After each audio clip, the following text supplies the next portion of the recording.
Muy buenos días, profesor, compañeros y compañeras. Estaré iniciando y mencionando sobre los temas más relevantes en el ámbito de la embriología, comenzando desde la gametogénesis hasta la fecundación. El cuerpo humano es una complejísima combinación de millones de células. Algunas componen el pelo, otras la piel y otras el sistema nervioso.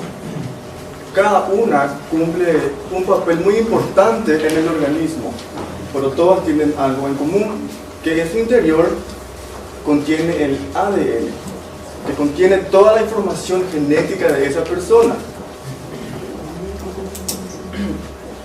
En células somáticas, esta información genética se encuentra en 46 cromosomas homólogos, 22 autosomas y un par sexual.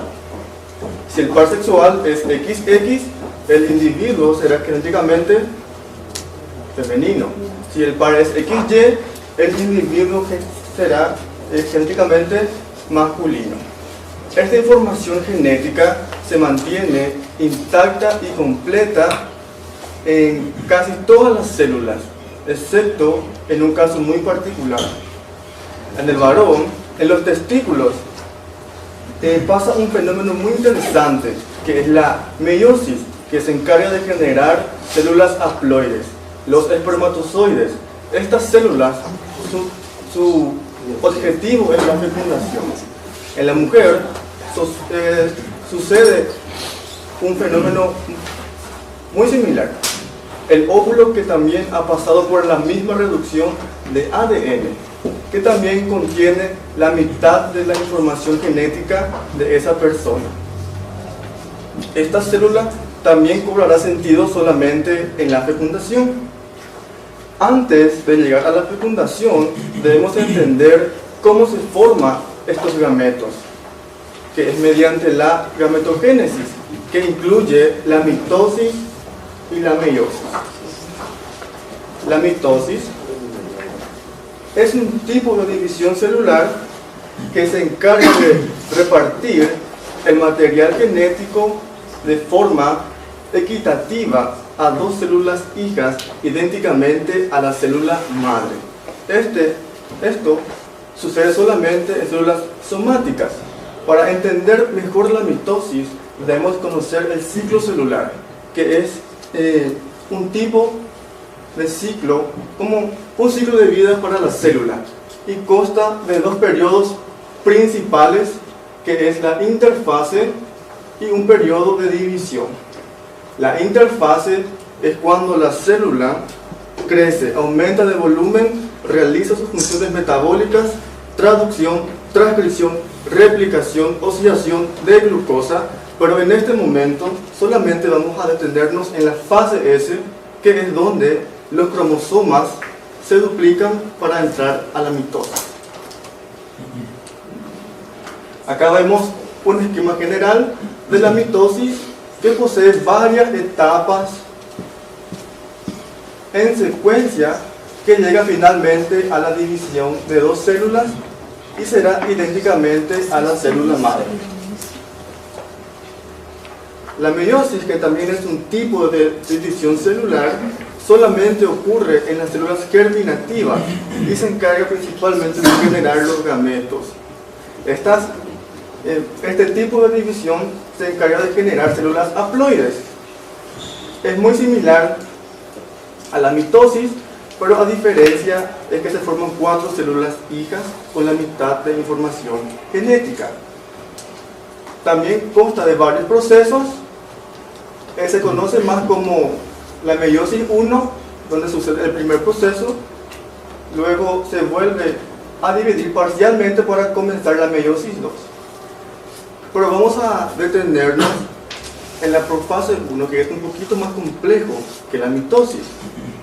Se vuelve a subdividir en varios procesos, que es el lectoteno, cigoteno, paquiteno, diploteno y diacinesis. En el paquiteno sucede un fenómeno muy interesante, donde los homólogos se juntan, se mantienen por un complejo que se llama el complejo sinactonémico, y se realiza el crossing over, donde se intercambia el material genético. ¿Cuál es la importancia del crossing over? Yeisa, por favor. Gente, nós vamos demonstrar aqui com alguns ímãs a importância do crossing over. Inicialmente, por que é tão importante, tão fundamental que ele ocorra? Se o crossing over não acontecer, as 4 células originadas após o processo da gametogênese vão ser iguais. Então, o crossing over ele permite que os genes eles se misturem e então eles vão formar células diferentes. Aqui, ó, o Christian e o Diego estão segurando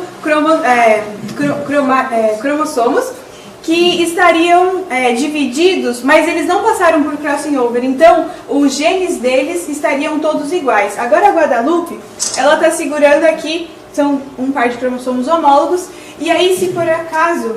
Peraí, vira ali. Bom, se eles... Peraí que é imã, gente, coisa assim.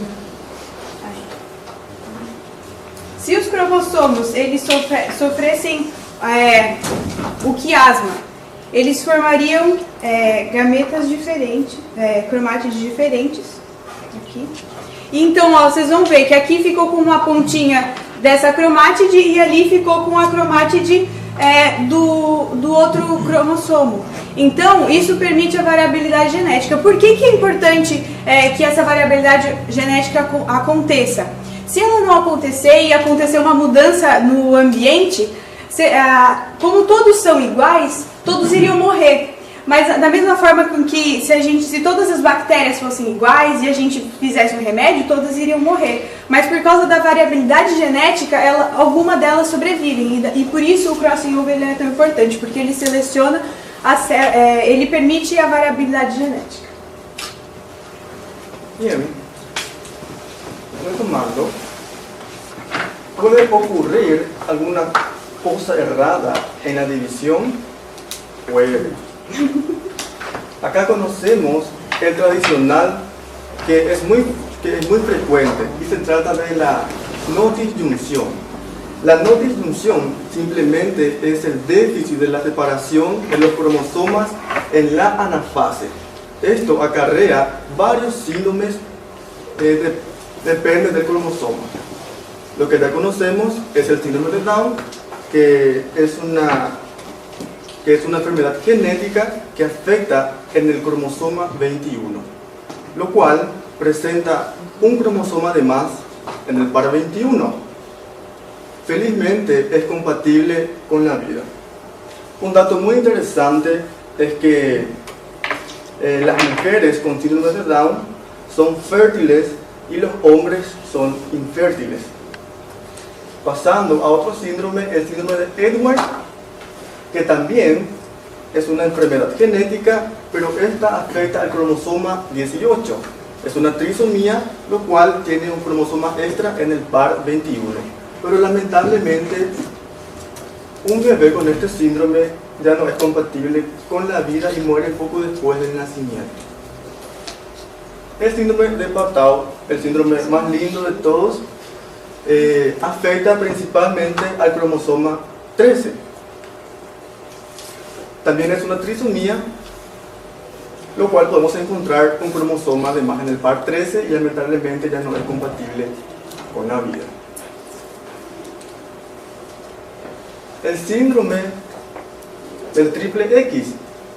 Este síndrome afecta al par sexual. Se presenta solamente en mujeres y se caracteriza por poseer un cromosoma de más en el par X. Puede acarrear varias consecuencias, puede vivir normalmente, pero presenta síntomas que le imposibilita vivir con una mejor calidad de vida. La ovogénesis. Por fin llegamos a la parte que nos interesa. Antes de mencionar la ovogénesis, debo mencionar a las células germinales primordiales, que se encarga de generar, es decir, son las precursoras de los gametos masculinos y femeninos. Estas se forman en el epiblasto a partir de la segunda semana y posteriormente se trasladan al saco vitelino. Alrededor de la cuarta semana migran ya a las gonadas en desarrollo. Ahí tenemos. La ovogénesis es un proceso, es un mecanismo que se encarga de generar los ovocitos maduros. Es la gametogénesis de la mujer. Ocurre en los ovarios y se encarga de generar células haploides. Posee de varias fases, que es la proliferación, crecimiento, maduración. Vamos paso por paso. Bueno, como ya mencioné, a las células germinales primordiales, estas se diferencian a la ovogonia. Todavía diploide, presenta todos los cromosomas, 46. Luego, estas se van a proliferar, van a aumentar su cantidad, pero algunas de ellas se van a diferenciar en ovocito primario. Todavía diploide, a partir de acá se genera la zona pelúcida y al séptimo mes entra a la meiosis 1, pero para en la profase 1, específicamente en el diploteno, gracias a una hormona inhibidora que se llama HIMO, hormona inhibidora de la maduración del ovocito. Hepáticamente, todas las niñas nacen con el ovocito primario que está rodeada por células foliculares. Las células foliculares más el ovocito primario recibe un nombre que son los folículos primordiales. Este estado se va a mantener latente y se llama la dictiotena, que culmina cuando se alcanza la pubertad. Luego, en el momento, antes de que la mujer comience a ovular, se reanuda la meiosis y se genera el ovocito secundario ya haploide y se genera el primer corpúsculo basal. ¿Y por qué está triste? Porque poco después será destruido, porque al momento de la división este ovocito llevó la mayor parte del citoplasma, llevó la mayor parte de los organelos. Entonces esta celulita después será desechado, degradado del cuerpo.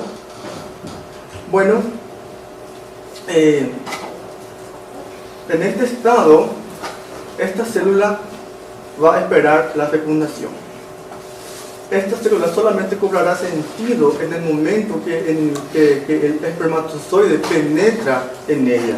De lo contrario, se va a detener en la meiosis 2, específicamente en la metafase 2.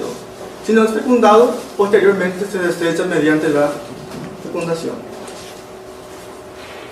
Si es fecundado, se genera el ovocito maduro, se genera el segundo corpúsculo polar. Con el esquema general, más esquematizado, donde finalmente acá se forma el ovocito secundario, maduro, y los cuerpos polares. Espermatogénesis es el mecanismo que se encarga de generar los espermatozoides. En la gametogénesis del hombre se produce en las gónadas y en la maduración final ocurre en el epididio. También consta de las mismas etapas, que es la proliferación, crecimiento, maduración y espermiogénesis. Vamos paso por paso también. Como ya mencioné, las células germinales se diferencian a espermatogonia, sufren mitosis, aumenta en cantidad, pero no todas ellas se van a diferenciar a espermatocito primario. Esta célula ya está apta para sufrir la primera división meiótica. Cuando sufre, ahí se genera el espermatocito secundario ya haploide. Luego pasa por la meiosis 2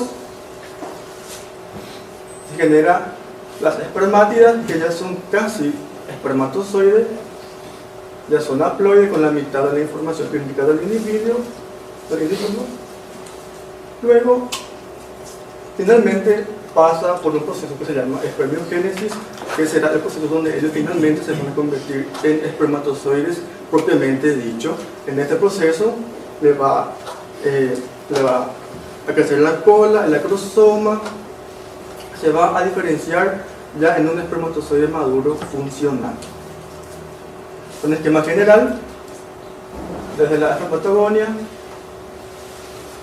mitosis, la meiosis, acá se quedan las haploides, luego se genera por la meiosis 2 los espermatocitos, para finalmente convertirse en los espermatozoides. Ahora con ustedes, Eduardo. Obrigado, Alex. Bom dia. Bom, quando as meninas chegam à puberdade, elas começam a apresentar um ciclo sexual chamado ciclo ovariano ou ciclo ovárico em espanhol. E quem controla esse ciclo é o hipotálamo. Para começar, o hipotálamo secreta um hormônio liberador de gonadotrofinas. As gonadotrofinas são dois hormônios, o hormônio folículo estimulante e o hormônio luteinizante, que vão controlar todo o ciclo ovariano. Bom, aqui algumas funções de cada hormônio. Eu não vou detalhar aqui nesse slide, porque ao longo do processo eu vou explicando. Mas quem começa o processo é o hormônio folículo estimulante. Ele estimula o crescimento de 15 a 20 folículos que estavam parados no seu desenvolvimento desde a formação desses folículos e estimula a maduração também das células foliculares, que formam os folículos, como nós vamos ver daqui a pouco. Muito bem, então nesse ciclo as mulheres começam a ovular. A ovulação começa com o amadurecimento do folículo, que, como podemos ver aqui, esse é o folículo primário, primeiro estágio de desenvolvimento do folículo. Aqui podemos ver um núcleo grande de cromatina frouxa, um citoplasma bem desenvolvido, e ele é cercado por células foliculares, que são células derivadas do epitélio superficial do ovário, e elas têm a forma pavimentosa. Daí elas se desenvolvem em folículos primários. As células pavimentosas, que são as células foliculares, se multiplicam, mudam sua forma para as células cúbicas. E continuamos conseguindo ver aqui o núcleo, o citoplasma, e se forma a zona pelúcida. A zona pelúcida é uma camada de glicoproteínas formada pela secreção de glicoproteínas por parte do ovócito e também das células foliculares. Nessa fase já se forma uma teca, uma outra camada por fora das células foliculares que se chama teca interna. Essa teca interna é formada por células de tecido cartilaginoso, tecido conjuntivo, do estroma do ovário. Tá. Essas células se desenvolvem, depois se diferenciam em células secretoras e vão, juntamente com as células foliculares, secretar esteroides que se transformam em estrogênio. E o estrogênio tem um papel fundamental também na embriogênese, que eu vou explicar logo adiante. Bom, aqui o folículo em estágio secundário começa a haver liberação de ácido hialurônico. Aqui já se agrupam células foliculares coladas à zona pelúcida, que vão depois formar a coroa radiada. E aqui é possível observar a teca interna, essa camada mais clara depois desse anel. E aqui no estágio final de desenvolvimento, que é o estágio antral ou vesicular do folículo, ele já está pronto para ser liberado. Se acumulam células foliculares, isso aqui não é o espaço do ovário, é o espaço do folículo. Então a gente está aproximando isso aqui e está vendo essa parte aqui dentro. O ovócito, a coroa radiada, a teca interna, e se forma também uma teca externa, que é de tecido conjuntivo frouxo. Muito bem, aqui aproximado, o que vai ser a coroa radiada, a zona pelúcida. É importante dizer também que entre as células foliculares,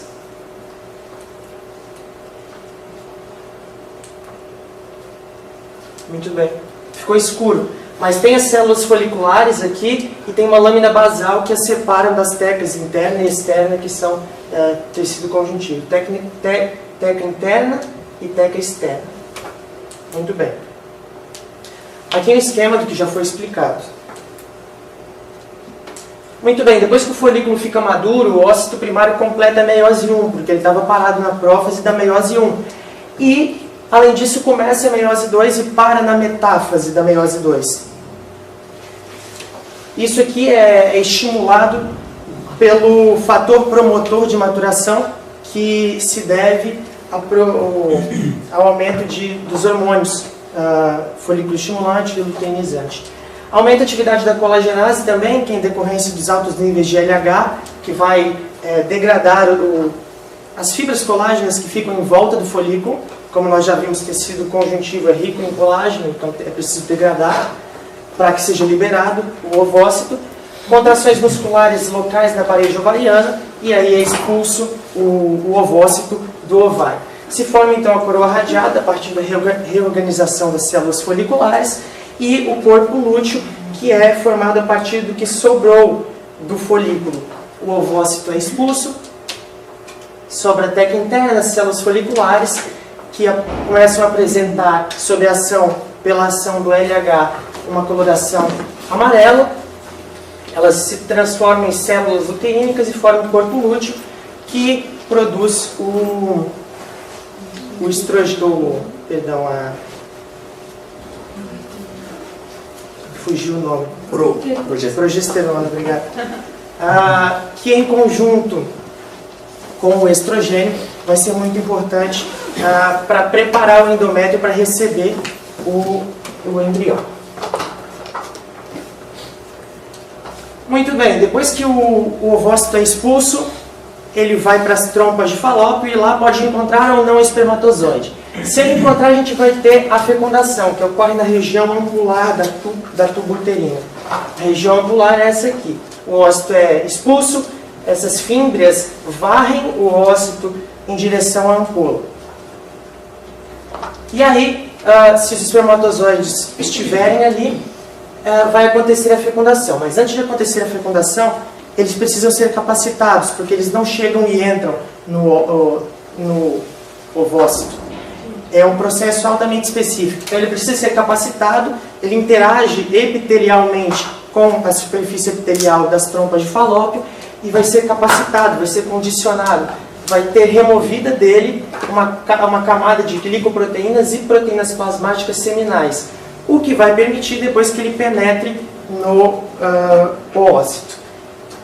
Bom, ele é capacitado, ele pode penetrar a coroa radiada. Depois que penetra a coroa radiada, como vamos ver em detalhe daqui a pouquinho, acontece a reação acrossômica para ele entrar no ovócito, que é a liberação de enzimas acrossômicas como a acrosina e a tripsina. Aqui está o espermatozoide, ele tem vesícula acrossômica com enzimas. Essa parte anterior vai como explodir em contato com a membrana do ovócito e vão ser liberadas essas enzimas que vão permitir a reação acrossômica.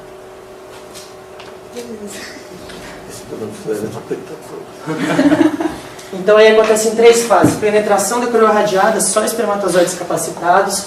Segunda fase da fecundação, penetração da zona pelúcida, onde acontece essa reação acrossômica que eu acabei de explicar.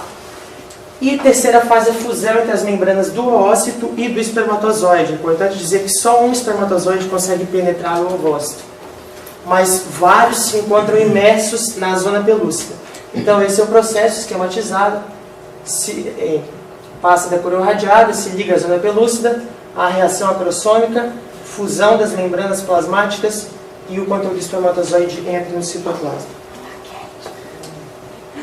Como nós temos aqui na maquete, explicando a fecundação. Consequências de entrada do espermatozoide. Assim que o espermatozoide entra, acontecem 3 coisas. Reações cortical e de zona.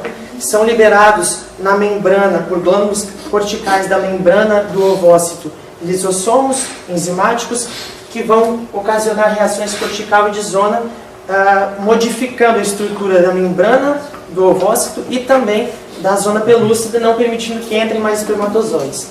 Segundo, continua a meiose 2, que estava parada na metáfase, e se formam os pronúcleos, como depois vocês podem ver aqui dentro desse ovócito, do óvulo.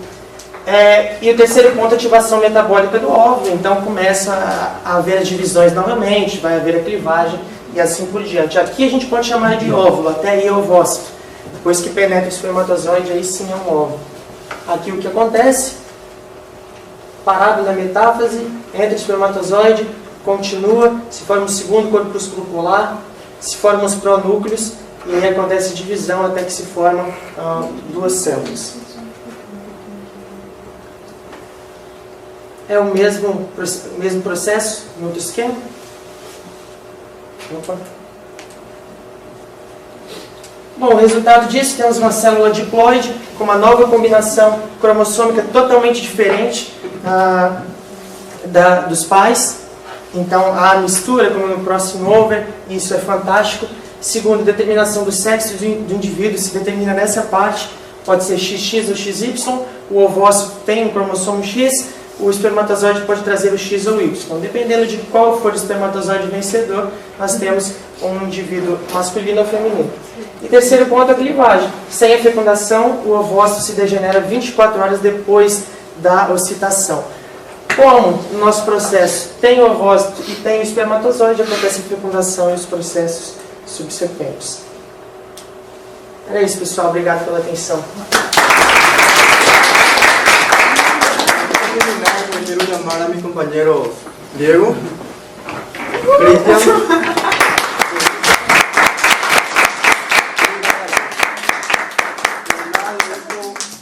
Hubiera sido posible sin ellos.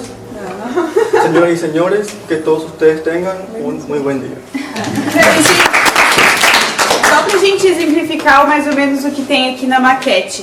Desse lado a gente tem a disputa dos cromossomos, dos espermatozoides capacitados, a zona pelúcida, a camada radiada e tal. E aí aqui dentro a gente colocou a união dos pronúcleos, né? Então aqui tem o pronúcleo do espermatozoide.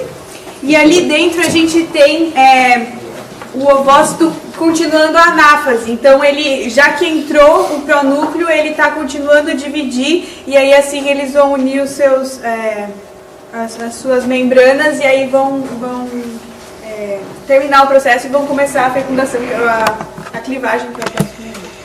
Hicimos para que puedan entender un poco lo que es la zona pelúcida y la corona radiada, para que vean las capas de lo que compone el ovócito. Y el espermatozoide, sí, para que puedan ver acá. Que ya vimos. Entonces, esto hicimos, derretimos vela, hicimos un molde de huevo de Pascua, entonces, y se puede ver Con un molde de huevo de Pascua. Sí. Pero No espectacular. sabes, sufrimos para encontrar. entonces, la cromosoma, el núcleo, la mitocondria y la cauda del espermatozoide. Para que vean que en la no sé cómo, ay, no me viene la palabra en español, encontramos las mitocondrias, el núcleo agarra praticamente todo el espermatozoide aqui, a O cromosoma. acrossomo, que é uma variação do complexo de Golgi. E o que é legal também é porque a parte, no feto, vão se desenvolver somente as mitocôndrias da mãe, o do pai eles acabam sendo degenerados. Es que entra prácticamente hasta acá. Y las Y se mitocondrias no pierde. entran. Las mitocondrias Y no por entran. eso entonces. Tienen la mitocondria de la herencia madre. mitocondrial Es solo de la de madre. madre. Solo de la madre. Você? Para explicar un poco también, esto tiene que ir por un medio, ¿verdad? Por el medio que va el espermatozoide, los espermatozoides, y a través del semen. Es interesante saber que el semen, muchas veces relacionamos que netamente son espermatozoides, pero no alcanza ni el 10% de lo que es el semen. Los espermatozoides, o sea, el menos del 10% del semen son espermatozoides. ¿Y qué más tiene el semen? Bueno, el semen tiene un pH determinado porque obviamente el espermatozoide se desenvuelve en un pH ideal que es de 7,6. ¿Por qué es tan bajo su pH? Porque en la vagina es más ácido. Entonces el semen que hace, protege al espermatozoide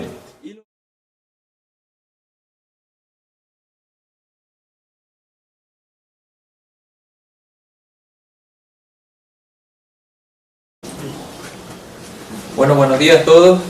Nosotros somos el segundo grupo de la turma A. Somos compuestos por Juan, yo, Juan Pablo, Mayu, Erika, Verónica y María de Jesús. Y nosotros vamos a hablar ahora, en realidad vamos a mostrar un video. Nuestro trabajo está compuesto de un video y de la maqueta que explica lo que va a pasar en el video y un trabajo escrito en español y en portugués. Y nosotros escogimos la forma de como la diagramación, la edición como un libro, para que cada parte pueda ser compuesta como un capítulo del libro de todo este proceso. Y nuestra parte es la parte de la blastulación. Y nosotros escogimos un título para explicar este proceso, pues la blastulación tiene algo muy interesante.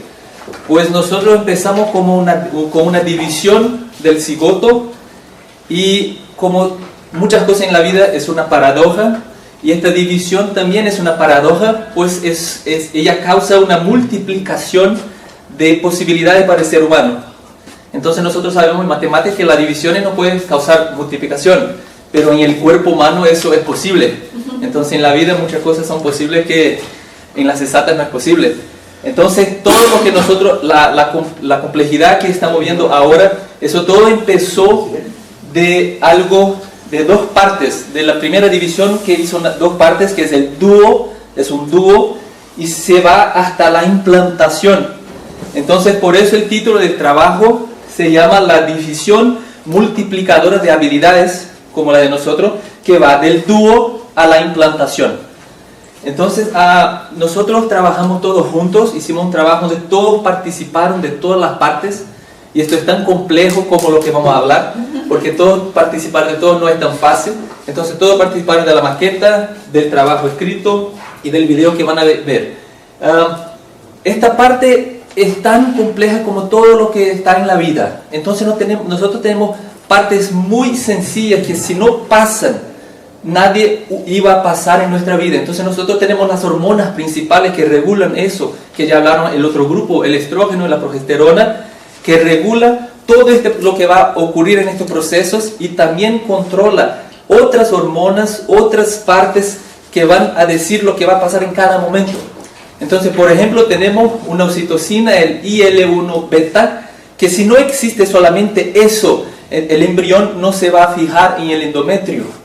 Y nosotros después tenemos un otro que es el factor inhibidor del leucocito, que también eso es importantísimo, pues nosotros tenemos que acordarnos que el 50% del embrión es del papá, y es algo extraño o raro para el útero materno.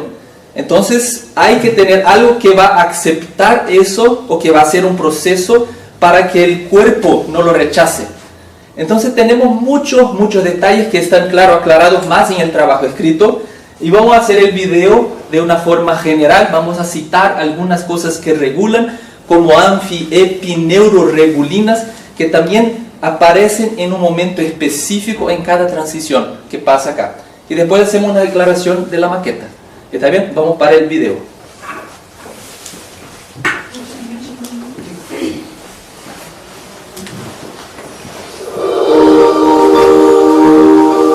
O ser humano é capaz de fazer coisas incríveis, como correr, se exercitar, dançar, namorar e ter filhos.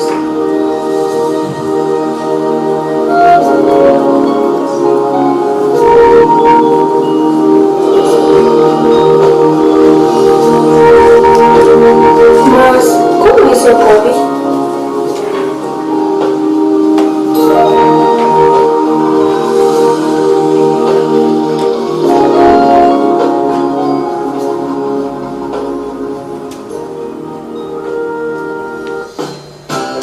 Todo o processo se inicia muito antes. Não, antes.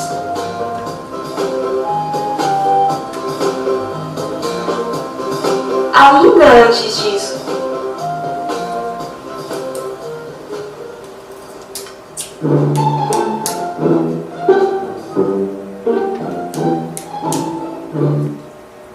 Nossa história começa um pouco depois disso, lá nas trompas de Falópio. Fala que coisa? Lá na tuba uterina, logo depois do ovário, sabe? Começa com o zigoto já formado, 30 horas após a fecundação, quando ele começa a se dividir. Dividir e dividir. Esse processo de divisões é chamado de clivagem, e cada uma das células formadas recebe o nome de blastômero. Blastômeros? Isso, blastômeros. Pero estos blastómeros quedan todos sueltos? Não, os blastômeros gostam de ficar bem juntinhos. Por isso, passam por um processo de compactação. Quando há uma junção de mais ou menos 12 a 16 blastômeros, nossa célula muda de nome. Pero por que pasa esto? Porque essa bolota de células fica parecida com uma amora. Aí decidiram que deveria se chamar mórula. A mórula fica envolta por uma camada que se chama zona pelúcida, o que impede seu crescimento em tamanho. Mas, apesar disso, o número de células aumenta muito, sabia? Quando a mórula chega ao útero, lá pelo 4º dia, forma em seu interior um espaço cheio de fluido, chamado blastocele. O fluido vem da cavidade uterina e atravessa a zona pelúcida para formar esse espaço. Com isso, seu nome muda. Não. Exatamente. Agora o pacote de células é batizado de blastocisto. E para ver se eu estava olhando. Contanos mais então, muito interessante. O blastocisto se divide em parte externa, que resolveram chamar de trofoblasto, e parte interna, que gostaram de chamar de embrioblasto. O blastocisto fica nadando nas secreções uterinas por uns 2 dias, e aí a zona pelúcida vai embora, permitindo que ele cresça em tamanho. Luego él crece, ¿verdad? ¿Y qué igual a un bebé? Ele cresce de verdade, mas ainda não fica igual a um bebê. Isso leva mais tempo. Un tiempo después. Ay, esto parece una novela. É que apesar do processo ser rápido, ele leva algum tempo para se completar, senão perderia a graça. Depois de uns 6 dias, o blastocisto decide que já está pronto para se fixar em algum lugar. ¿Y a dónde ir va? Ele decide que a parede endometrial é o melhor lugar para grudar e começa a se fixar. Pero ¿cómo él no se fijó en otros locales? ¿Acaso no todo es útero, toda la misma cosa? Até que você não é bobo, só tem a cara. Não é tudo útero não. Mas então, vamos continuar. O embrião precisa de uma orientação para chegar ao lugar certo, como se houvessem placas durante todo o caminho, mostrando para onde ele deve ir. Só que como o embrião ainda não sabe ler, as placas foram trocadas por um hormônio sinalizador, a interleucina 1, produzida pelo próprio embrião. Outro hormônio muito importante nessa sinalização é a progesterona, que ajuda a abrir um espaço próprio para implantação. Geralmente chamamos esse espaço de janela de implantação. Abertura de implantación. ¿Esta abertura queda siempre abierta? Eu ia falar disso agora mesmo.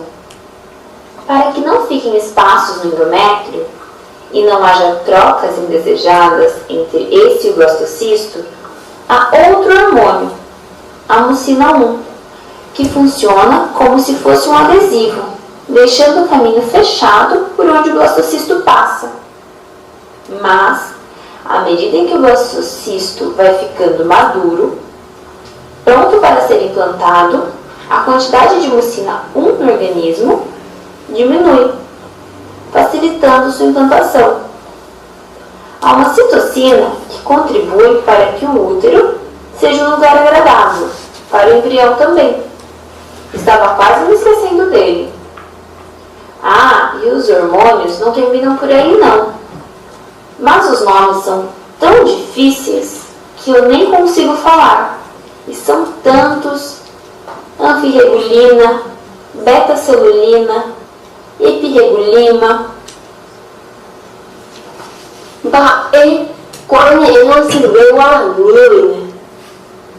Calma, não se assuste. Isso só os pesquisadores precisam aprender. Vamos voltar para o blastocisto. Mais uma vez, ele recebe novos nomes. O trofoblasto fica dividido em citotrofoblasto e sincício-trofoblasto. Ai, no aguanto más la mudanza de nombres. Cada uno más difícil y feo que el otro. Creo que no consigo decir eso sin tartamudear. Sincício trofoblasto. É complicado mesmo, mas vamos continuar.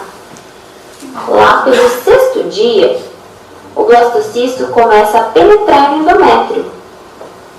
Há uma redivisão do citotrofoblasto e sua migração para o sincício-trofoblasto. E a divisão também do embrioblasto, o que ajuda na formação da cavidade amniótica. Aí chegamos ao estágio final e até que enfim termina a implantação. Entre o 11º e o 12º dia, há a completa fixação do blastocisto no estroma endotelial e uma adaptação local, tornando o ambiente imunologicamente adequado, para evitar que o embrião fique doente, afetado, abalado e morra. Só com toda essa segurança, ele pode se desenvolver tranquilo. Para que o embrião cresça forte, é importante que haja sua nutrição, que geralmente é feita através do sangue materno e das glândulas degeneradas do endométrio.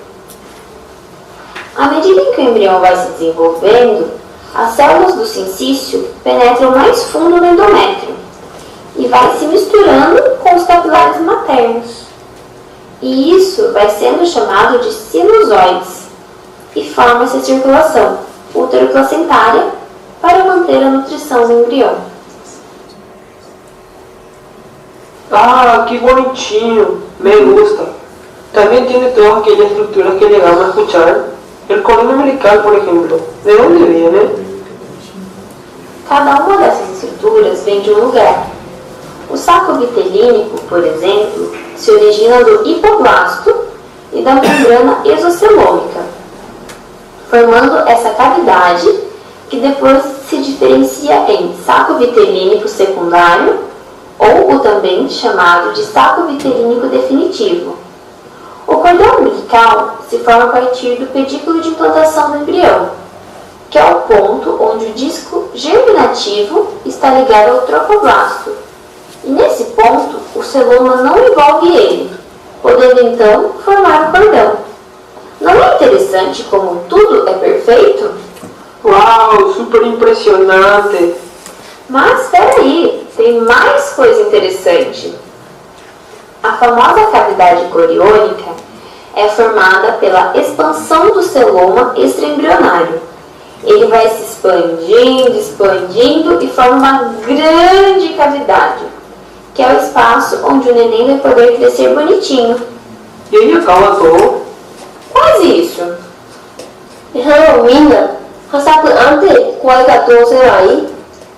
Isso acontece às vezes. Muitas vezes o útero se prepara para uma gravidez que nunca chega. Aí quando o ovócito é mandado para as trompas, sem que haja fecundação, os hormônios reguladores auxiliam na descamação do endométrio, para que um novo ciclo se inicie. Esse período de troca da parede do endométrio é chamado de período menstrual e é regulado pelos hormônios estrógeno, progesterona, LH e FSH. Outra coisa que pode acontecer é um problema na caminhada do embrião, que para em lugares diferentes do útero. ¿En serio? ¿Esto puede pasar? Claro que pode. O nome dado para isso é gravidez ectópica, por acontecer fora do útero. 한번 소리가 뚫고 beijando. Bom, o blastocisto pode implantar-se nas trompas ou até mesmo no intestino. 한번 Asia 거기가 뚫리거든요. Isso já é assunto para uma nova história. Ah, sí, entiendo. Vocês têm alguma dúvida? 그러니까 뚫는 건지 읽고 이것도 있더래 Asia 봐요. É bem fácil. Vamos repassar.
Bueno, entonces procuramos hacer algo bien didáctico, bien visual.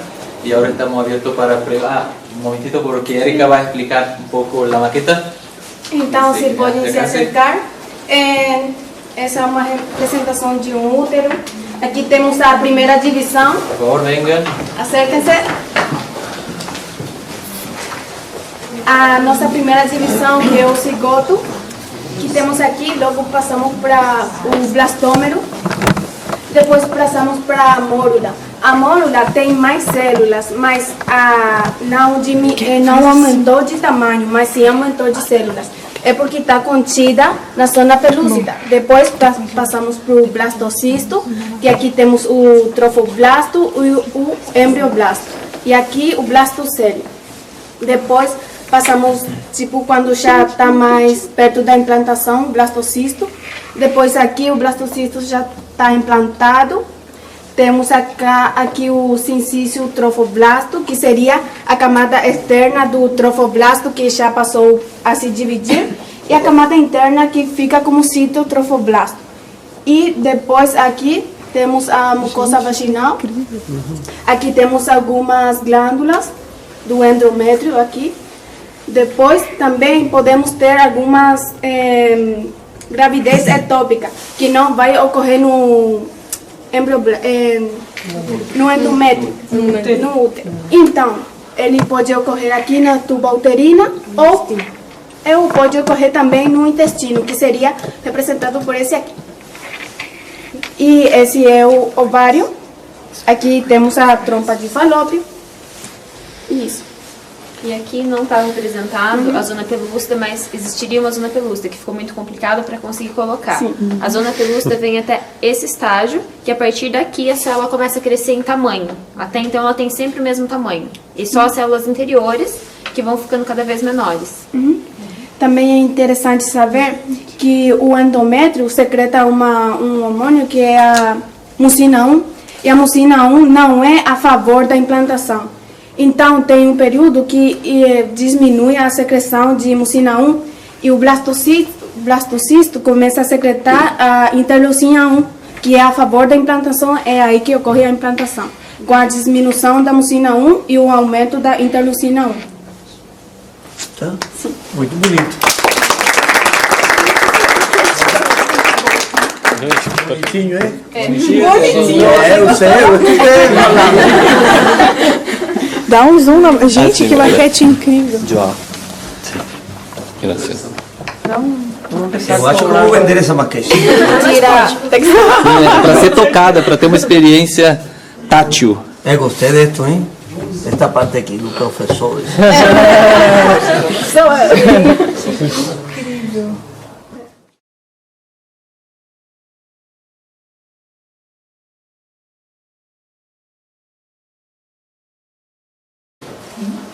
Bom dia. Nosso grupo vai falar sobre a gastrulação.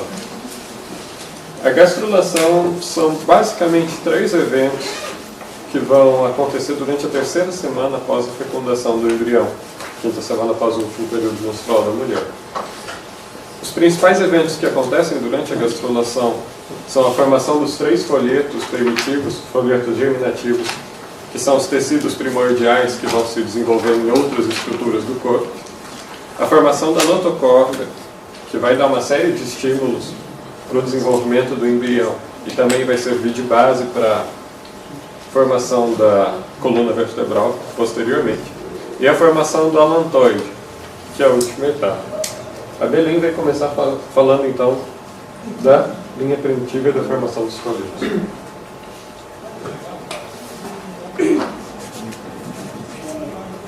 Bueno, buen día. Soy Belén. Yo les voy a dar lo que es el inicio de la gastrulación. Bueno, la gastrulación se da gracias a la formación de la línea primitiva. Pero antes de eso, disculpen.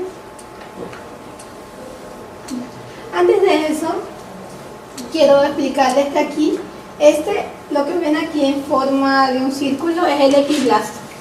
Y acá abajo en línea amarilla, desde aquí hasta aquí, es el linfoblasto. Estos dos forman una capa, el disco embrionario bilaminar. Eso estaba formado después de la blastulación. Aquí tenemos embrión. En la fase de blastulación tenemos el amnio, el saco vitelino y el pedúnculo del embrión, que posteriormente va a ser nuestro cordón umbilical. Ahora se hace la producción. Fíjense dónde está el pedúnculo, y aquí donde está, estaría aquí abajo. Estas cosas. Sería aquí abajo que estaría el pedúnculo, y ahí empezaría la formación de la línea primitiva. La línea primitiva se da gracias a la invaginación y la proliferación de las células del epiblasto. Ella empieza a crecer cefálicamente en forma, ¿sí? Y mientras va creciendo, ella va formando un surco. Es como una invaginación que forma el surco primitivo. Y al llegar al punto cefálico aquí arriba, las células se proliferan y forman el no primitivo. En esa sería una visión, ¿ven? Aquí está el pedúnculo, la línea crece y aquí se forma el no primitivo. La imaginación que se ve en esta parte es el surco primitivo. Después, mientras se va creciendo la línea primitiva, en el no primitivo se forma una foseta primitiva que le da inicio a la formación del proceso notocoronal.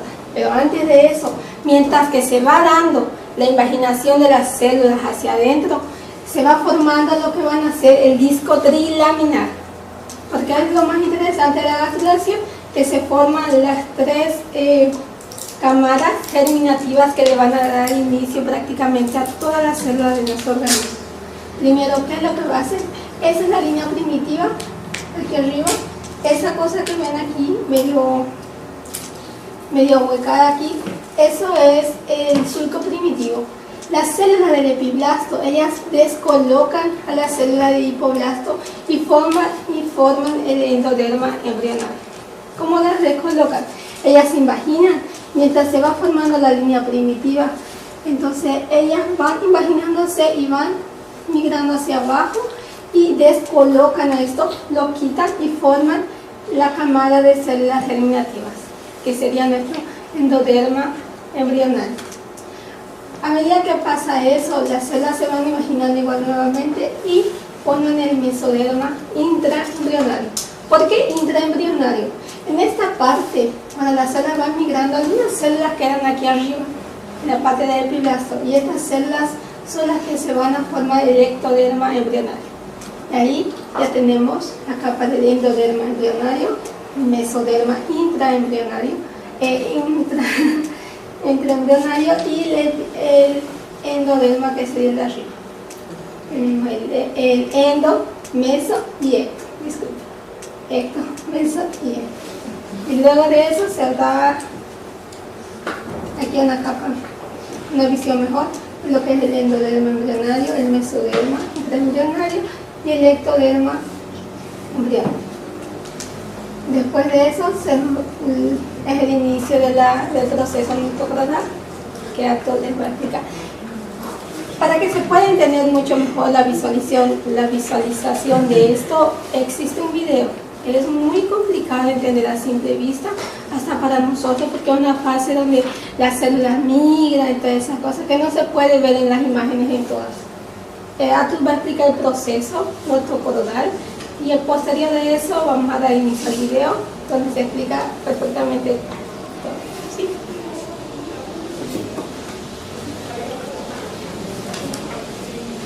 É interessante perceber que durante a gastrulação nós temos alguns processos distintos, mas nenhum deles acontece isoladamente. Enquanto um processo está acontecendo, enquanto a formação da linha primitiva está acontecendo, também acontece a formação dos folheiros. E agora, durante o processo de criação da notocore, nós vamos ver que o mesoderma vai continuar se espalhando pelo embrião.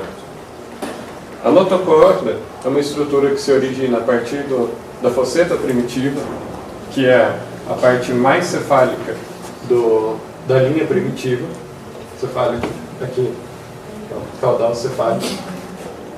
E ela vai seguir no sentido da placa procordal, que é o que vai dar origem posteriormente à membrana bucofaríngea, origina a boca.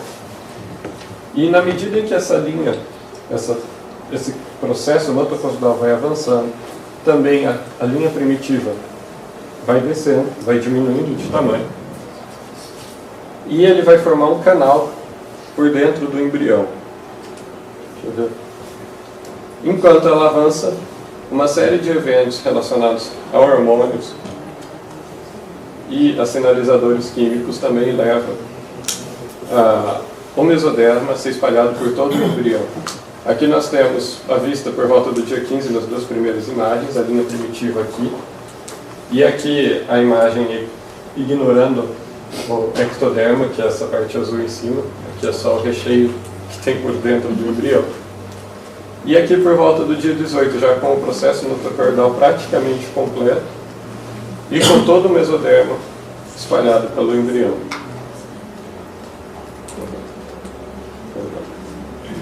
Aqui nós temos a vista lateral e a transversal da formação do processo notochordal, que também é o que tem na maquete, se vocês observarem só um pouquinho. A partir da fosseta primitiva, que fica no nó primitivo, vai ocorrer uma invaginação de células, criando o processo notochordal. Esse processo forma um canal, ele tem uma luz aqui no meio, ele é oco, que é o canal notochordal. Depois que ele chegar na placa procordal, a parte mais cefálica do embrião, e ele assim parando de se desenvolver, porque a placa procordal é uma zona firmemente aderida entre o endoderma e o ectoderma, não tem como fisicamente avançar, é aqui que fica a placa procordal. Depois disso, a parte de baixo desse canal notochordal vai começar a se desfazer. Depois, por uma série de fatores relacionados a hormônios e a sinalizadores que a Camila vai comentar mais, ela começa a se abrir e a se fundir com o endoderma. Aqui nós temos mais ou menos a visão do que acontece. E aqui é quando esse processo já está concluído. Esse canal notochordal abre e forma a placa notochordal. Durante esse tempo também, entre o saco vitelíneo e o âmnio, vai ocorrer uma ligação, é o canal neuroentérico, que ele acontece aqui. Não se tem conhecimento ainda satisfatório sobre o porquê isso acontece, qual a utilidade disso no desenvolvimento, pelo menos nas literaturas que nós consultamos.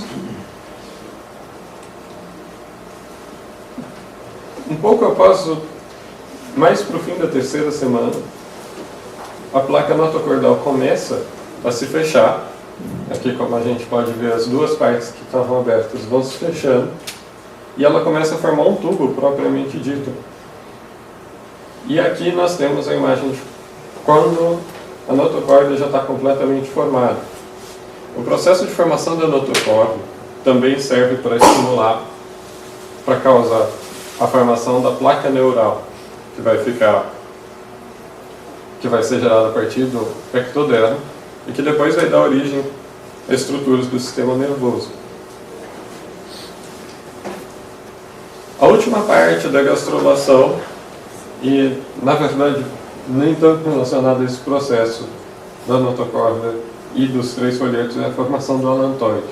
O alantoide é uma pequena evaginação, ele é uma projeção para fora da membrana do saco vitelíneo, que avança na direção do pedículo, que aqui está como body stalk.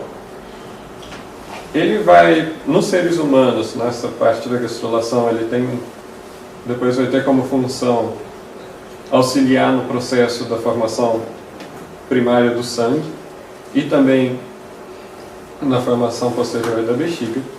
E os vasos que vão se formar nessa região vão depois constituir as duas artérias e a veia do cordão umbilical, que vão ligar o embrião à placenta. Agora tem um vídeo para facilitar, porque realmente não dá para entender muito só vendo as imagens. Nós vamos passando o vídeo e comentando.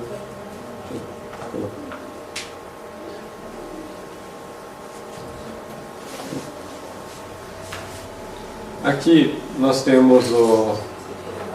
Opa. Perdão.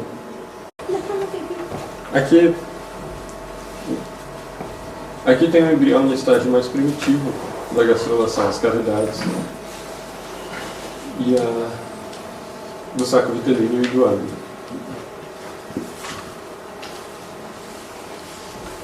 Aqui ele vai mostrar o começo da formação, as estruturas do embrião nessa parte, o começo da formação da linha primitiva, que vai acontecer no sentido caudal cefálico do embrião, a partir da membrana cloacal na direção da membrana bucofaríngea, da placa pré-cordal que depois está na membrana bucofaríngea. E essa é uma vista transversal desse processo. Nós podemos ver que a partir da linha primitiva, aqui do suco primitivo, vão se invaginando células que vão substituir o hipoblasto, formando a endoderma. Em cima continua sendo o epiblasto. E agora vai aparecer a formação do mesoderma. As células continuam se invaginando, depois de substituir o hipoblasto. As que ficarem no meio vão originar o mesoderma. E as de cima, por diferenciação, vão se tornar o ectoderma. A partir de então, durante esse processo, mas a partir de então começa a expansão do mesoderma para a parte de cima, junto com a formação do processo notocordal. Também o embrião começa a aumentar de tamanho nessa época e a linha primitiva diminui sensivelmente. A partir da quarta semana, do começo da quarta semana, ela nem existe. Com a formação da notocorda, forma essa placa neural aqui em cima. E agora vai explicar mais o processo de formação da notocorda. Como nós estávamos explicando a partir da fosseta primitiva aqui,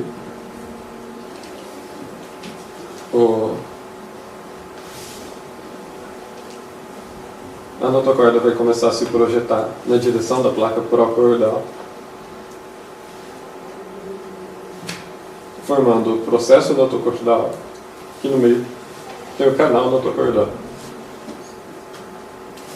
Ele então começa a se abrir embaixo para formar a placa notocordal que se liga ao endoderma e deixa uma cavidade aberta aqui, o canal neuroendérico, que já vai aparecer.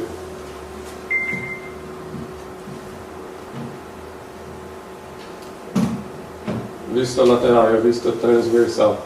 O canal neuroendérico, igual eu tinha comentado, a cavidade amniótica acima e o saco vitelino abaixo, a cavidade do saco vitelino abaixo. Quando a placa notocordal termina de se dobrar, formando também a placa neural, nós temos a notocorda. Aqui é a visão final de como fica o processo. Essa é a visão considerando o ectoderma. A formação do odontoide, que já é bem mais para o fim, que é só a projeção para fora da membrana de uma pequena estrutura na direção do pedículo do embrião. Está começando de novo. Bom, gente, eu sou a Camila, eu vou falar um pouco dos genes e também dos fatores nodais, que são moléculas sinalizadoras para esse processo todo acontecer, né? Os nomes não estão no slide, né? Porque meu colega me ajudou a decorar, né? Me obrigou a decorar. Mas eu fiz uma colinha porque são nomes muito complicados. Quando tem um nó primitivo, a formação do nó primitivo, a gente vai ter um gene expresso, que é o gene LIN1. E o fator nodal da ativina, que vai ajudar a expressar esse gene. Esse gene é importante porque ele vai permitir que se forme a gastrulação perfeitamente, todos os processos. E também vai auxiliar no processo da formação da cabeça, né, que é a membrana bucofaríngea e tudo mais. Então a gente também vai ter o gene T também na fase da linha primitiva, que vai ser expressado.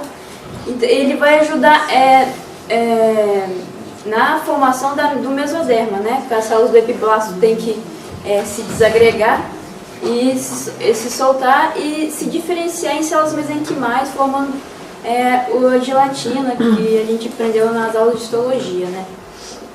A gente vai ter também o gene SHH, que o nome dele científico inteiro é Hedgehog. Ele vai ajudar no desenvolvimento da placa neural.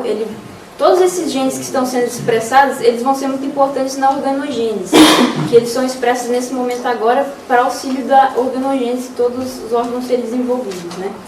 Ele ajuda muito no sistema nervoso central, né? Organização do cérebro, propriamente dito.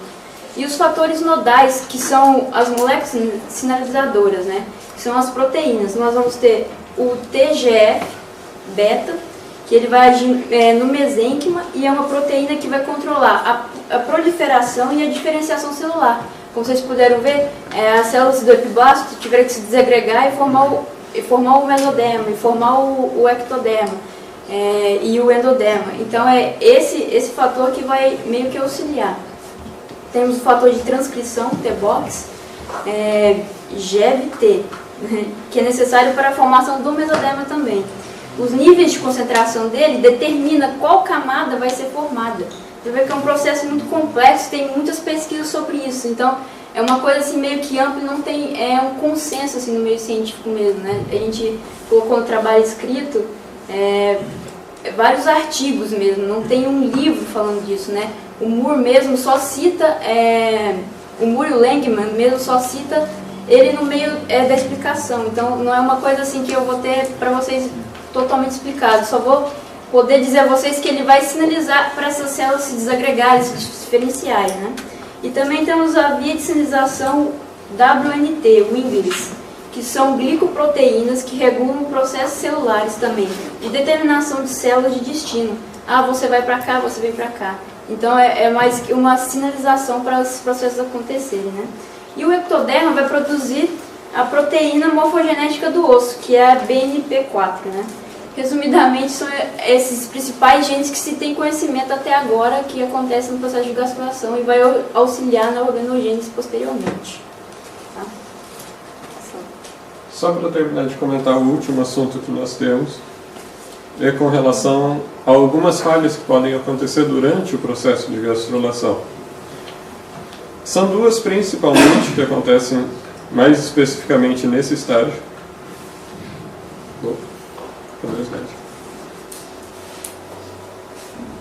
Que é a cilianomelia e a formação do teratoma sacrococcígeo.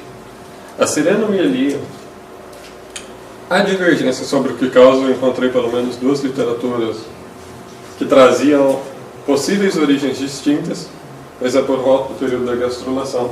Segundo Langman, contudo, ela acontece devido a pouca quantidade de mesoderma em determinada região, na região mais caudal do embrião nessa época, que depois vai impossibilitar a correta formação dos membros inferiores. Nos casos mais graves, ela também cria rins com problemas e geralmente incompatível com a vida.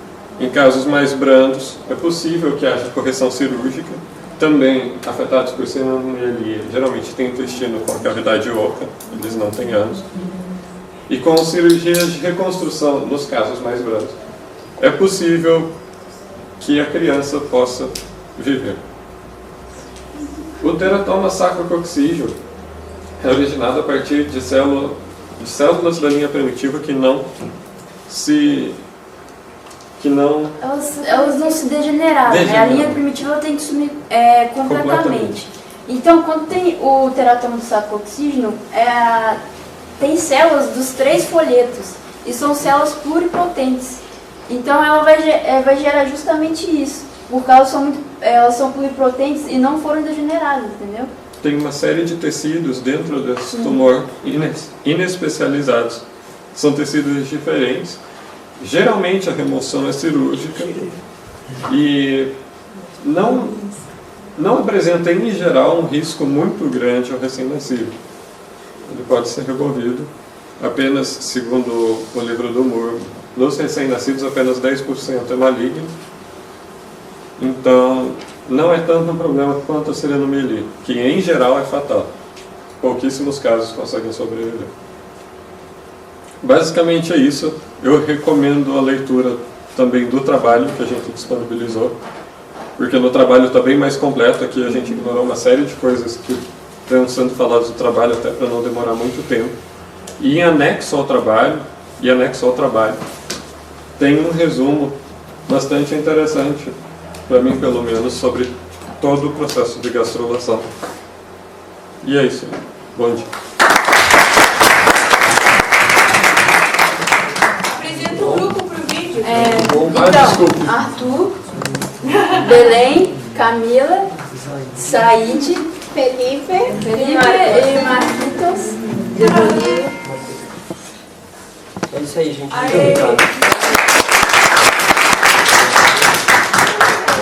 Muito obrigado. Parabéns.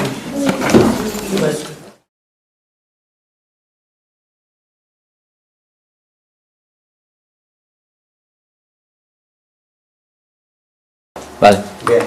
Buenas. Nosotros somos el grupo número 4, correspondiente a la organogénesis. El grupo se compone por Amparo, Claudia, Majo, Estefi y quienes habla, Marcelo. ¿Sí? El título de nuestro trabajo lo hemos denominado las semanas decisivas en la formación del ser humano. ¿De qué sentido? No solo para describir los procesos que vamos a encontrar, sino también una correlación con las malformaciones congénitas. Vale decir que esto también es nuestro objetivo en relacionar, mejor dicho, describir los eventos que se producen durante la organogénesis y correlacionarlos con las malformaciones congénitas. ¿Sí? Bueno, cariñosamente lo hemos denominado el grupo como parodia de Los Ángeles de Charlie, Los Ángeles de Seidel. Creo que son todas las mujeres y un varón. Yo no sería el ayudante de Charlie y él sería el jefe. ¿Sí? La metodología de estudio fue pesquisa bibliográfica a través de los libros que ya conocemos, Moore, Lagman, que es Sadler, también el Doom, también pesquisa de internet en cuanto a las imágenes y obviamente la discusión entre el grupo para ver qué es lo mejor para exponer. ¿Sí? Más o menos nuestra presentación va a ser un mini teatro en la cual vamos a presentar una embarazada que viene a consulta. Es una embarazada que sabe un poco más del tema porque es una estudiante de medicina. Entonces viene a consultar sobre los procesos y a terminar de informarse. ¿Sí? Bueno, comenzamos.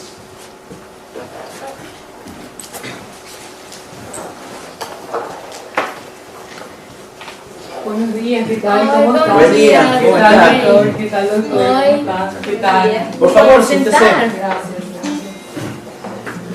Muy bien. Claudia, ¿qué te traes por aquí? Ay, estoy muy feliz, estoy embarazada. Ah, parabéns. A ver. Ay, no sabe la emoción. Ay, qué felicidades. Gracias. Bueno, como ustedes lo saben, empecé a estudiar medicina y estoy investigando algunas cosas. Estoy más o menos en la 4ª semana por ahí, creo. Y estuve investigando en libros de Moore y de Lagman, pero no entendí bien. Me decía que ahora es la etapa de la organogénesis, pero en Lagman me dice que empieza en la 3ª semana hasta la 8ª, y en Moore de la 4ª a la 8ª. Eso no entendí muy bien. Y entendí también que la organogénesis es una etapa muy importante donde empiezan a desarrollarse todos los aparatos, ¿verdad? Que tenemos, todos los tejidos. Entonces, es donde las 3 capas generativas empiezan a trabalhar. Está bien todo isso, doutora? Sim, tá. O que você investigou está muito bem. Como você falou, a organogênese é um período que compreende entre a 4ª e a 8ª semana, segundo alguns autores, e outros falam que é da 3ª à 8ª semana. Também este período é muito decisivo, por quê? Porque é o período mais sensível aos agentes teratogênicos. como que neste período vai dar a formação dos órgãos e do sistema, então o seu embrião vai estar muito vulnerável, entende? Mas o que são agentes teratogênicos? Você sabe? Não sei, doutor. Não pesquisou isso? Bom, vou te explicar. Os agentes teratogênicos são vírus ou drogas que aumentam a incidência para malformações congênitas. Tem muitos fatores que ajudam para os agentes teratogênicos. Um desses são os fatores ambientais, que, por exemplo, temos os teratogênicos químicos, que são... Aqui, justamente, nessa clínica, temos para te mostrar. Os agentes químicos são, por exemplo, os antibióticos, também os remédios quimioterapêuticos, também remédios calmantes para dormir, anticonvulsivos. Também tem outros fatores que a mulher que está grávida não pode cometer o erro de beber bebidas alcoólicas, tá? Aqui.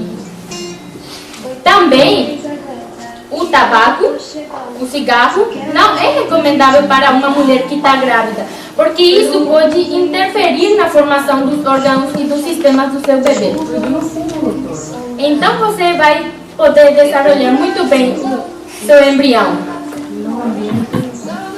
Também tem outros fatores que são fatores físicos, como radiações iônicos. Fazer muita ecografia não é recomendável. Você só tem que fazer como o seu médico que está te tratando vai te indicando, porque isso contém um certo grado de radiação que pode também afetar o seu bebê. E tem que cuidar sua alimentação, tratar de não consumir muita Coca-Cola, soda e mais verduras, comidas saudáveis, porque você, quando você fica desnutrida, pode afetar também a seu bebê. Compreendeu? Entonces ahora yo quiero entender todo sobre la organogenesis, quiero saber cómo se está formando el nivel desde la tercera, la cuarta, la quinta, la sexta, la séptima, todo quiero saber. ¿Me podrás explicar? Perfecto, ha venido al lugar indicado porque tenemos presentaciones, todo para que usted tenga no tenga dudas sobre su desarrollo. Además que usted estudia medicina nos facilita mucho en cuanto a términos. ¿Sí? No importa, va a entender igual. Para empezar, durante la tercera semana, mejor dicho, al final de la tercera semana, empezamos con un proceso que se llama neurulación. ¿Sí? La neurulación es el proceso por el cual la placa neural forma el tubo neural. ¿Sí? ¿Cómo es este proceso? Básicamente pasa lo siguiente, esto se forma durante la gastrulación. Este es el endodermo, mesodermo, notocorda, y este es el ectodermo. Si te fijas acá, en la segunda imagen, esa placa comienza a sobrelevarse, ¿sí? Y después, posteriormente, va a unirse, a fusionarse en el medio. ¿Estamos? Pero con esto ya se forma, por ejemplo, en este caso se forma el tubo neural. La parte del medio va a formar lo que se llama el surco neural. Pero no queda ahí la neurulación. ¿Estamos? Pasa lo siguiente, acá está prácticamente cerrado, y es lo que te decía, se fusionan en la línea media, y acá hay un tubo que se denomina tubo neural, ¿no? Se completa esta neurulación cuando, hacia el día 25 aproximadamente, se cierra el neuroporo anterior, y la neurulación se completa cuando se cierra el neuroporo posterior. Ahora, ¿qué son los neuroporos? Son estructuras que comunican el tubo neural con el amnio, ¿sí? Y hay otra estructura que estás viendo acá que se denomina somitos, que son estructuras pasajeras, los cuales van a formar, por ejemplo, piel, músculos, vértebras y costillas de la región posterior del feto. Exactamente. ¿Y por qué? Esto siempre ocurre en sentido cefálico y caudal. ¿Estamos? Porque, y es muy importante saber esto porque hay anomalías congénitas que pueden alterar el cierre de esto que te lo vamos a estar contando más adelante. ¿Sí? Y tenemos derivados. Eso es ejemplificarte más o menos lo que podemos obtener de esa placa neural, como para que vean que es muy importante. Mirá, acá tenemos por ejemplo células de Schwann y de Glial que son muy importantes para el sistema, mejor dicho, su desarrollo es muy importante para el sistema, ¿sí? Depois disso, depois que a neurulação ainda está em processo, começamos na quarta semana. É na quarta semana que ocorrem os maiores cambios do embrião. Por quê? O evento principal da quarta semana é o pregueamento e o dobramento do embrião, tá bom? Vou te explicar de uma forma muito mais fácil. Nesta etapa, o embrião ainda está em forma reta. Contém entre 6 a 12 somitos. Bom, vamos fazer de conta que a minha mão aqui é o embrião. Essa parte onde está colada é o tubo neural que já se formou. Mas você se dá conta que o neuroporo anterior e neuroporo posterior ainda estão abertas.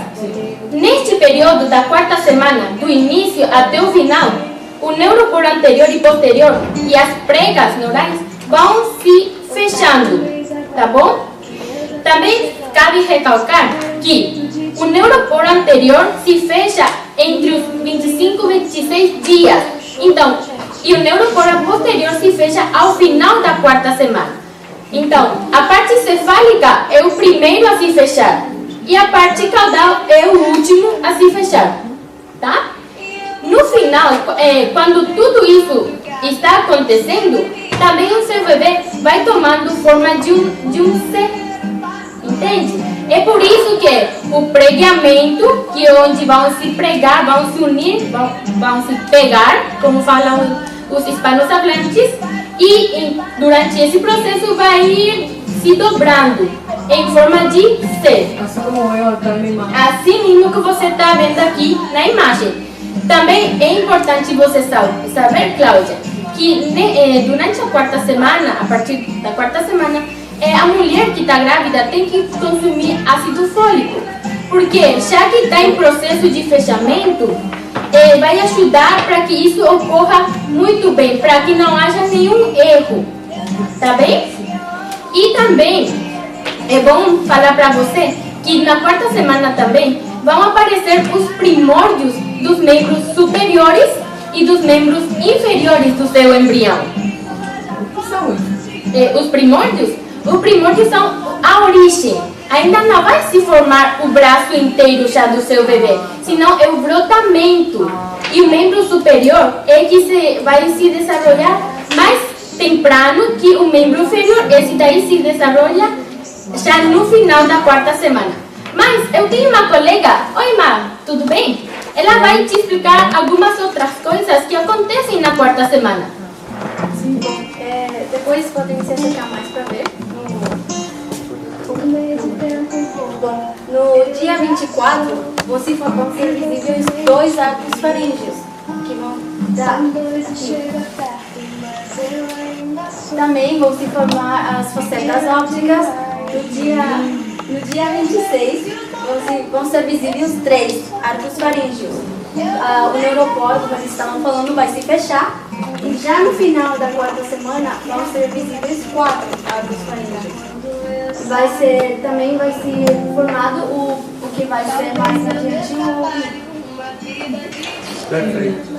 Posterior a la cuarta semana, obviamente sigue la quinta semana. A diferencia de la cuarta, los cambios que se producen acá no son tan grandes como en la cuarta, ¿sí? Acá lo que vas a encontrar es un aumento de la región cefálica, crece tanto que entra en contacto con la prominencia cardíaca, ¿sí? Otra cosa que vas a encontrar es, la doctora Estefanía te va a decir otra característica que vas a encontrar en esta semana. Como já falou o companheiro, o que acontece depois de quarta semana já tem formatos de C. Mas o desenvolvimento do encéfalo é mais rápido, é mais grande. Então, quando desenvolve mais rápido, mais grande, entra em contato com prominência cardíaca.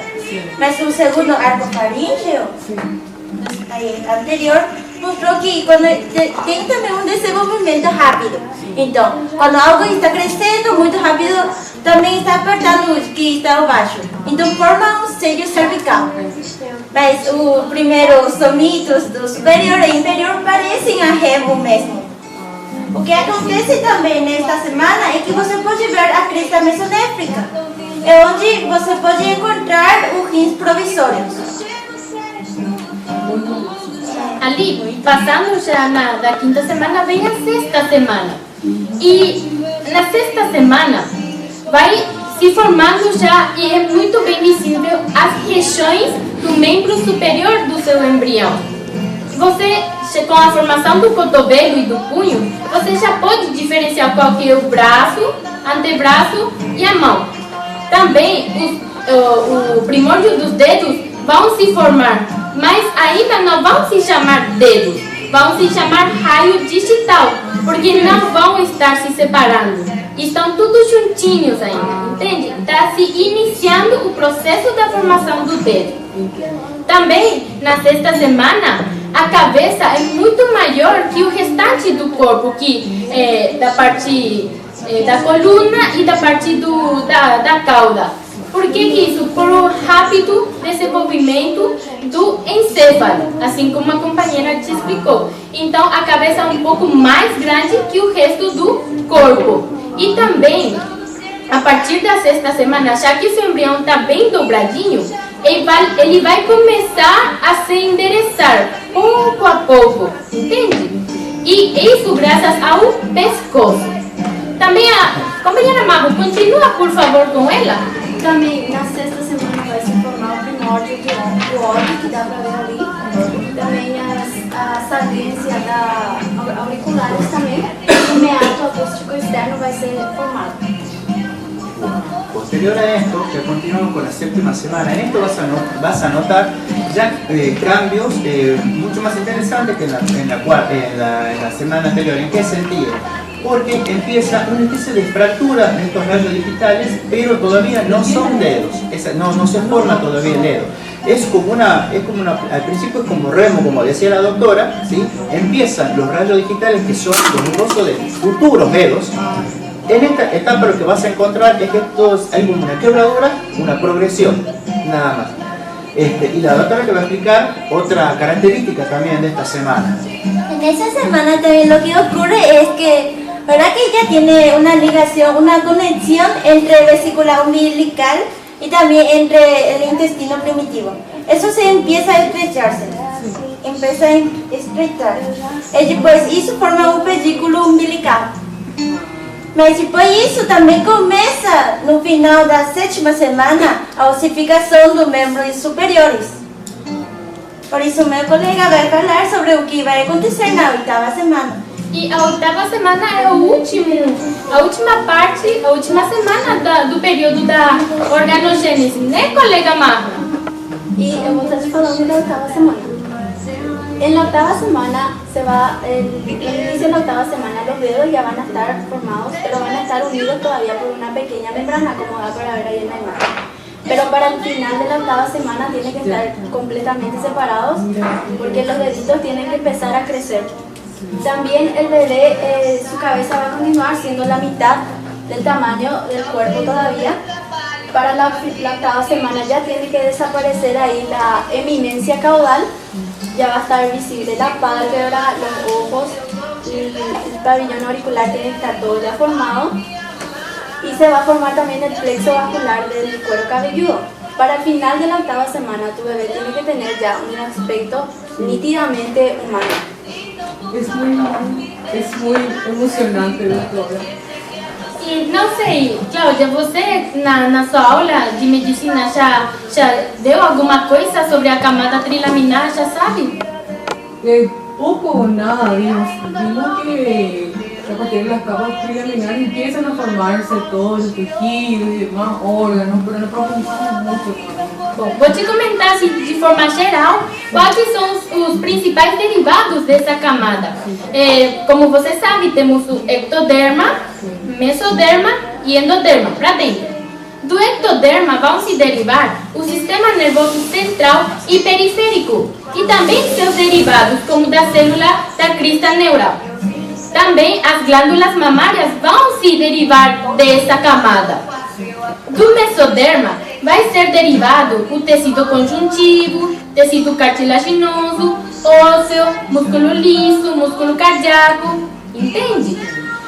E do endoderma vão se derivar os revestimentos epitelial gastrointestinal, respiratórios, entende? E também alguns outros epitélios de órgãos como rins, pâncreas, etc. O bebê que vai se formar, ele pode acontecer alguma coisa errada ou não? Pode. Sí, como te comentaba la doctora, pueden pasar las malformaciones congénitas, ¿sí? Que son anomalias que van a alterar el proceso, el curso del desarrollo, ¿sí? Por ejemplo, acá en este cuadrito se ven cuáles son los periodos más susceptibles. Y estás viendo que en la quinta semana es el periodo con mayor susceptibilidad de malformación, ¿sí? Acá en forma más sistemática también, a medida que va progresando en línea de tiempo el desarrollo de la organogénesis, como te decía, la quinta semana es el punto máximo. Posteriormente va a disminuir la tasa de afecciones. Sí, va a disminuir los riesgos en este caso, ¿estamos?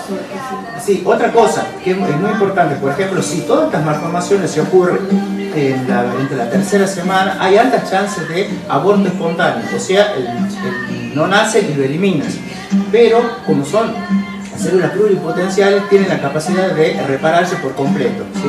No hay muchas opciones, pero a medida que va progresando el tiempo, te puede dar otras anomalías que el chiquito nace con esas malformaciones, algunas compatibles y otras no compatibles, ¿sí? Esto es más o menos un esquema de lo que la doctora te decía. De los agentes terapogénicos. Sí. Esto es un cuadro que te dice que está por semana y te dice cuáles son los periodos más susceptibles, pero es todo desprendimiento de lo que te dice la doctora, ¿sí? ¿Te acuerdas que estamos hablando del tubo neural? ¿Sí? Es muy importante conocer el cierre de esto. ¿Por qué? Y es muy importante tomar el ácido fólico porque esto colabora, ayuda muchísimo para que no se produzcan este tipo de alteraciones. Por ejemplo, la dosis que se toma de ácido fólico son 400 microgramos día. Hasta 3 meses antes puedes tomar 1000 microgramos. Todo para que el cierre del tubo neural sea óptimo y no se produzcan cosas como esta. Por ejemplo, la espina bífida que estás viendo aquí, que es como un déficit en cerramiento, especialmente de la porción posterior de la médula, de la columna vertebral, ¿sí? Otros defectos que se dan dentro de la neurulación del mielomeningocelia, anencefalia e hidrocefalia. La anencefalia es una ausencia de una parte del cráneo y del cerebro. Muchas veces es incompatible con la vida, ¿sí? Mira que el mielomeningocelia es una proyección del sistema nervioso, ¿ves? Por un defecto en el cierre de la columna vertebral, ¿sí? Esto con cirugía se puede reparar. Y la hidrocefalia, hay también un defecto en el cierre posterior, entonces pasa este tipo de cosas como un abovedamiento de la cabecita del bebé, ¿sí? Esto es para explicarte en forma gráfica qué es lo que pasa durante el meningocelia y la manifestación clínica, ¿sí? Por eso es muy importante que vos conozcas esto, porque que conozcas qué se da durante cada semana los fenómenos para saber cómo prevenir futuras malformaciones. Mas, Cláudia, não ache que o seu bebê já vai nascer depois da 8ª semana, não. Ali começa o período fetal, que vai até o nascimento do seu bebê. Mas como que hoje não podemos contar com a presença da nossa ginecóloga, então eu peço para você vir daqui a 2 dias, onde ela vai estar e vai te explicar sobre o período fetal. E outra coisa, se cuida muito, tá bom? Não consuma nada disso e te desejo muita sorte com a sua gravidez. Obrigada pela preferência. Claudia, que hayamos disipado todas sus dudas. Gracias, muchas gracias. Sí, ahora entiendo un poco más de lo que es la parte de la Es la idea. La información es importante. Estoy más tranquila ahora y me voy a cuidar mucho. Perfecto. E espero que tire 10 na prova de embriologia, tá bom?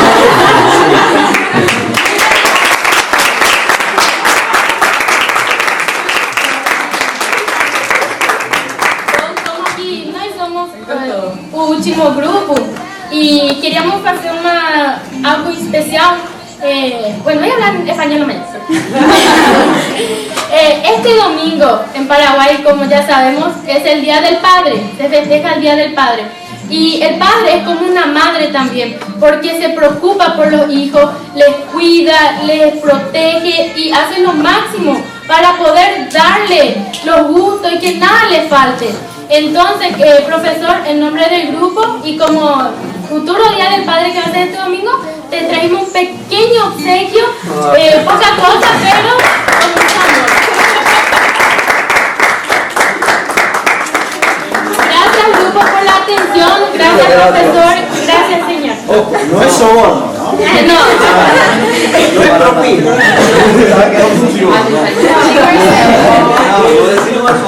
Si quieren acercarse a ver un poco más de cerca de la maqueta. No hubiera sido posible. Artes manuales. Muy lindo. Gente, yo quiero decir unas cosas ahí que todos ustedes fiquen detrás de mí. Voy a hablar para ustedes, mas ustedes van a ficar detrás.